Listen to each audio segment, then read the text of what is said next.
as we continue to see privacy become a hot topic, not just in the US and the West, but across the global footprint, we are starting to see more and more regulation come into play around data privacy laws, around data sovereignty laws. Mm-hmm.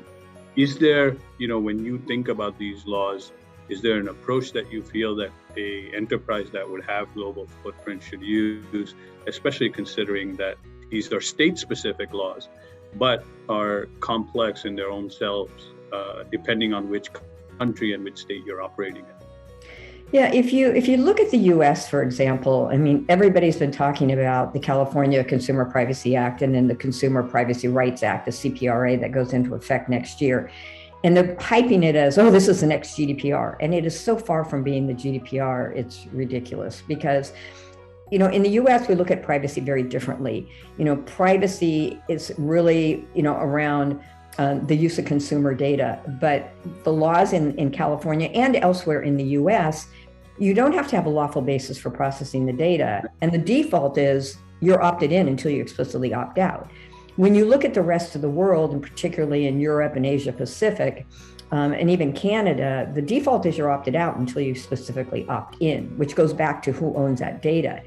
And believe it or not, everyone always talks about the GDPR in Europe, but the fastest growing region in the world right now when it comes to new data privacy laws is the Asia Pacific region. I mean, it's growing at a tremendous rate. You look at what Japan has done, South Korea, although South Korea has always had the most restrictive privacy law in the world, which most people don't realize.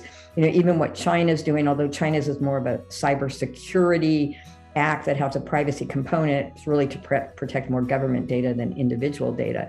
But Philippines, Singapore, Australia, New Zealand are all growing at a very rapid rate.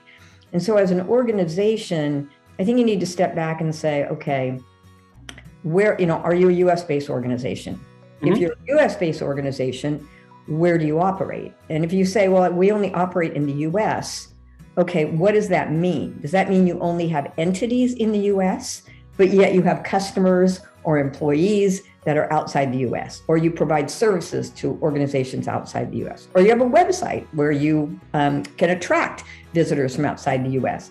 So it's more than just where are you located and where you're physically operating, but where do you have a presence? Where do you have a global footprint? And then that means you need to take into consideration the laws in all of the jurisdictions in which you operate. But if you were to say to me, well, how do we do that? How do we manage 150 different countries and their laws? My approach with my clients is always to say, you build one global data privacy practice and you base it on the most restrictive laws. And then you can tailor it as needed. But you don't want to build a privacy program for the US, a privacy program for Europe, a privacy program for the UK, since they're no longer part of the EU, a separate one for Canada, a separate one for India, and then a separate one for the rest of the world. You want one program. It's easier to manage. And as laws start to develop, we start to see other countries adopt some of the components of the more restrictive laws. I mean, Asia Pacific is definitely following the GDPR, but they've enhanced it. They've actually, in many cases, more restrictive. So you really need to take stock of your whole organization and the data that you use and how you're storing that data and managing that data, et cetera. Makes sense. I mean, I think, the challenge is that as you consider the impact of privacy, most people only look at where their physical locations are and don't consider the digital side. And in a digital world, and in a world where we are transforming to a digital society, considering where those footprints are outside of just your physical footprint, I think becomes very essential. Yeah, absolutely. And it also, the organizations that recognize that digital footprint and that need to address the privacy laws are really the organizations that can gain that competitive advantage. Because I see more and more data privacy becomes a major issue in contract negotiations and in vendor assessments.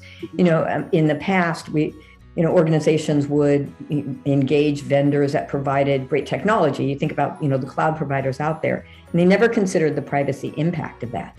And now, as we're starting to see the laws change, privacy is a separate assessment, aside from security, and it's becoming, very definitely a key component. It's a little bit more difficult in the US. I think the mindset is starting to change, but there's still that mindset that, oh, privacy is just an impediment to doing business, which it's most definitely not.